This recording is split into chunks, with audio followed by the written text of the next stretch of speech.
Turkish President Recep Tayyip Erdogan has wrapped up his two-day trip to Malaysia, inking a slew of agreements to bolster ties. The two countries exchanging 11 memoranda of understanding to enhance cooperation in areas including energy transition, disaster management, defence and trade.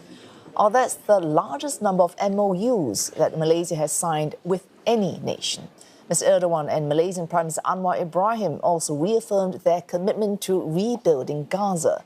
The two countries have been fervent in their support for the besieged enclave amid the war between Israel and Hamas. Both leaders pledging to continue supporting the Palestinian territory, quote, without slowing down, and would lead reconstruction efforts in Gaza. And for more, Afifah Ariffin joins me right here in the studio. Afifah, I take it no leader goes to another country on a state visit without signing some agreements. But this number is significant. Right, so we saw almost a dozen MOUs and agreements signed today between Malaysia and Turkey. And we know that both countries already have a very strong working relationship. And observers are saying that this relationship is further deepened by that close and personal relationship between Prime Minister Anwar and President Erdogan. You know, they've known each other for decades. They call each other brothers. And remember when Mr. Anwar became Prime Minister in 2022, at the first press conference, you know, he had a call with President Erdogan for almost 30 minutes in front of the media. And, you know, that just shows the closeness that they have. They've, of course, had many interactions, exchanges, visits to each other's countries as well. So about the MOUs today, you know, PM Anwar said that this many MOUs signed is something that is very rare for Malaysia, and it really shows that maximum collaboration. President Erdogan wants to double trade between the two countries to $10 billion annually, and Mr. Anwar said that he gives his commitment and says that there is no reason why emerging countries like Malaysia and Turkey cannot work together and deepen collaboration in areas like E&E, semiconductors and defence.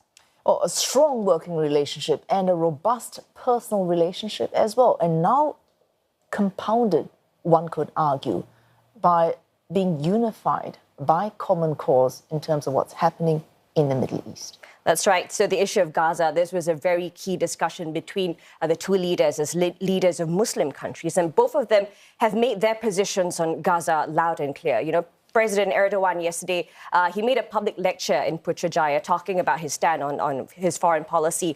And since the ceasefire in Gaza last month, President Erdogan has been very vocal. He called on Israel to take full responsibility for the destruction and massacre he says they caused in Gaza, calling on them, you know, to pay the full cost of that $100 billion cost of rebuilding Gaza. So let's listen in to what President Erdogan said this morning. The Israeli occupation should end once and for all, and the destruction caused by the Israelis should be compensated. In this regard, the establishment of an independent, sovereign, and territorially integrated Palestinian state with East Jerusalem as its capital is essential based on the 1967 borders. Turkey and Malaysia will continue their efforts and support for Palestine without slowing down. Well, FIFA, getting any one party to stump up that $100 billion price will be difficult. In the meantime, Malaysia is, and I quote President Erdogan there, not slowing down in terms of helping Palestinian effort in Gaza.